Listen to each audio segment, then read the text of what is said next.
YTN 94.5 인터뷰입니다. 부산저축은행 사태가 정치권으로 확산되면서 이 정관계 로비 의혹이 의심되고 있습니다. 그 의혹이 계속 커져만 가고 있는 가운데 일부 여당 의원들은 특검 법안을 발의하기에 이르렀습니다. 저축은행 사태의 본질이 무엇이고 이 사태를 해결하기 위한 방안은 어떤 건지 알아보도록 하겠습니다. 한나라당의 김용태 의원입니다. 의원님 안녕하십니까? 안녕하십니까. 김용태입니다. 네. 어제 저축은행 비리 사태 진상 규명을 위한 특검 법안을 국회에 제출하셨습니다. 민주당에도 특검 주장이 나오고 있는데 이 특검 도입에 대해서 어떤 입장을 갖고 계십니까? 일단 사실관계를 좀 이제 확인을 해야 할 것 같습니다. 제가 이제 특검 법안에 서명했다는 건 잘못 알려줬고요. 네. 제가 특검에 대해서 한 말씀 드리면 저는 검찰 수사가 끝나고 이제 국정조사든지 하는 마당에 이게 미진하다면 당연히 특검 그 이상도 해야 되겠죠. 저는 그래서 일단 이번 사태가 워낙 국민적 공분을 살 뿐만 아니라 여러 가지 의혹들이 있기 때문에 저는 일단 검찰 수사, 다음에 국회 국정조사 철저히 하고 그것이 부족하다고 느껴진다면 당연히 특검도 도입해야 한다고 생각합니다. 네, 그러니까 저축은행 비리 사건 관련해서 일단 검찰 수사, 국정조사 보자. 예. 그리고 난 다음에 특검 논의하자 이런 입장이신 거죠? 예, 그렇습니다. 네. 일단 특검 법안, 지금 이게 여야의 정치 대결로 흐르다 보면 예. 실제 내용이 밝혀지지 않기 때문에 미리 특검해면 어떻겠느냐 이런 얘기들을 하면서 특검 법안이 발의된 상태입니다. 예. 이 법안 통과에 대해서는 어떻게 생각하십니까? 일단 그게 물리적으로 쉽지 않을 겁니다. 왜냐하면은 이제 특검이라는 게 현재 이 검찰 수사가 잘못됐다라고 하는 이 여론이 만들어져야지 그게 도입 여부가 결정되지 않겠습니까? 근데 지금 이제 진행 중이니까요. 그리고 현재 검찰 수사에 대해서 여론 흐름도 크게 나쁘지 않은 상황이고요. 그래서 일단 그 검찰 수사 특히 이제 국정조사가 여야 간에 합의가 돼서 강도 높게 진행될 테니까요. 그걸 지켜보고 나서 그러고 나서도 뭔가 의혹이 안 풀리면 특검 도입을 논의해야 될 거고 특히 우리 이제 집권당 입장에서는 되게 특검에 이제 부정적이지 않았습니까? 역대 집권당 입장에서는요. 네. 근데 저는 이번 사건에 대해서는 그 어떤 경우에도 피할 수 없고요. 오히려 이 수사가 미진하다고 여론이 형성되면 집권 여당에 나서서 특검을 도입하자고 주장해야 할 거라고 생각합니다. 네.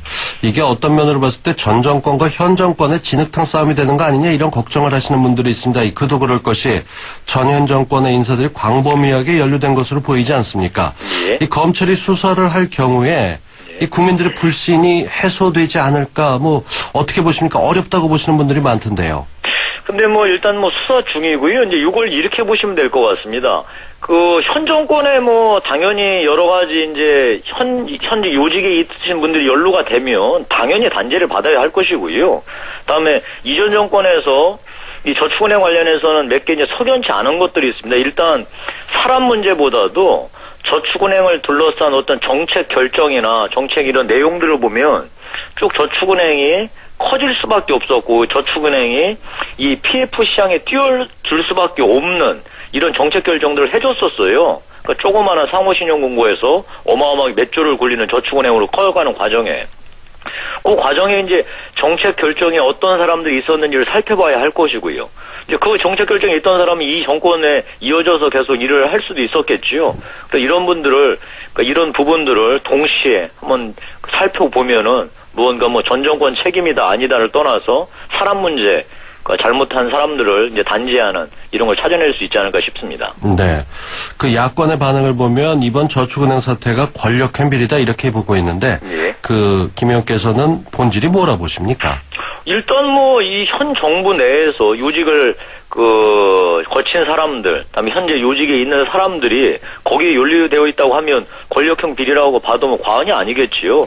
특히 우리 김종창 전 이 금융감독원장까지 이름이 오르내리지 않습니까? 네. 이분이 이명박 정부에서 이제 선임된 양반이고요. 그런 차원에서 본다면 권력형 비리라고 불러도 되지요. 문제는 뭐냐면 이것이 아까 말씀드린 대로 전 정권에서도 쭉 정책들이 펼쳐져 왔고 그분들이 이 정권으로 이어져서 이제 일을 해왔기 때문에요. 저는 이거를 이 정부의 권력형 비리라고 단정할 게 아니고 전체적으로 금융, 당국, 감독의 총체적인 실패다.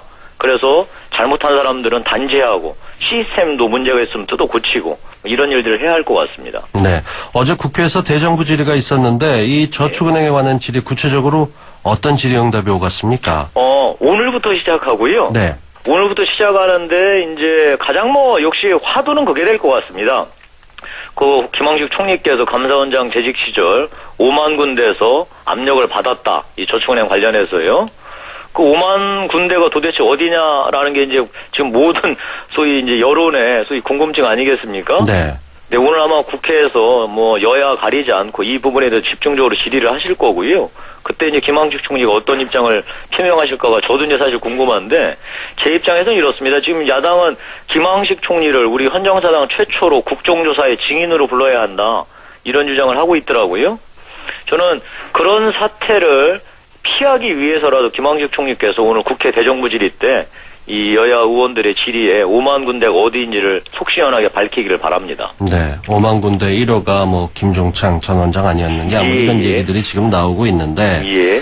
그 부산 저축은행 로비에 연루됐다는 의혹이 계속 속속 밝혀지고 있지 않습니까? 예. 감사원과 금감원 사이에 고성이 오가는 논쟁도 있었다 이런 얘기들이 나오던데 예. 이렇게 그 감사를 하는 분들이 로비에 연루되고 있는 원인이 뭐라고 보시는지요? 이게 이제 저축은행이 사실은 이제 상호신용금고라고 하는 이제 동네 골목 이 조그마한 은행이었거든요. 근데 여기가 소액 대출 활성화 조치로 인해서 이 소액 대출이 3배, 4배 이렇게 증가를 하고요. 다음에 저축은행으로 이름이 이제 바뀌니까 일반 국민들께서도 이게 정말 일반 은행으로 잘못 이제 이해하기도 하고요. 다음에 저축은행에 이제 계열화를 만들어줘도 저축은행 1, 2 이렇게 커지고 결정타가 이게 중소기업이나 조그만 이제 소기업들이 그러니까 대출을 해주는 거에서 몇백억 심지어는 몇천억짜리 PF에도 정말 선심 쓰듯이 대출해주는 이런 이제 제도적인 이제 변화들이 계속 있어 왔습니다. 요 와중에 이제 이 저축은행 자체가 커지니까요. 그 안에 이제 여러 가지 이제 사람들이 필요하지 않았겠어요, 전문가들이. 네. 이때 이제 정관예우든 뭐든 간에 금융 감독 당국에서 일했던 분들이 이쪽으로 많이 넘어갔습니다. 그러니까 넘어가니까 그 사람들이 이제 금융 당국의 이제 어른들 아니겠어요. 그다음에 현재 이제 금융 당국에 있는 사람들이 이제 후배고. 여기에서 이제 인간적인 연관 관계가 만들어지면서 무언가 제대로 감독이 이루어지지 않고 그랬던 것 같습니다. 그래서 차제에 이런 소위 전관예우를 끊어내는 이런 소위 이제 이런 제도적인 장치를 만들어야 될 거고요. 그거 제도적 장치를 만들어내기 위해서라도 이번에 하여튼 이 비리에 연루된 이런 내용들은 발본색원해야 되지 않을까 싶습니다. 예, 그런 분들이 바로 그렇게 그 연계된 걸 이용해서 악용하는 걸 막고자 감사를 하는 것이고 그런 예. 일을 잘 맡을 거라 생각했던 예. 그 말씀하셨던 선배고 어른인 분들이 예. 감독 기능을 제대로 수행하지 못하고 오히려 분란을 일으키고 있습니다. 이런 걸 제대로 막을 수 있는 예. 감독 기능을 부활시킬 수 있는 방안은 뭐라 보십니까? 그러니까 이게 사실 이 전관예우라는 말이 이렇습니다. 그러니까 우리나라가 정말 키워낸 금융감독의 여러 가지 인재들 아니냐 이런 사람들을 현직에서 물러났다고 다 사장시킬 수가 있겠느냐. 그래서 이런 사람들이 여러 가지 인격을 믿고 이런 사람들이 현재 회사에 가서 일하는 것들을 허용하자. 사실 이런 취지였는데요. 말이야 좋은 얘기죠. 그러나 그것들이 이제 일으켰던 이런 사태를 보면 정말 기가 막히지 않습니까? 그래서 사실 여러 가지 어려움이 있겠죠. 모든 이 금융당국에 일했던 사람들을 소위 예비 범죄자 취급하는 건 맞지는 않지만 워낙 금융의 속성상 모든 국민들한테 영향을 미치고 한 번 일이 잘못됐다는 국가 경제적으로 엄청난 타격을 주기 때문에 네.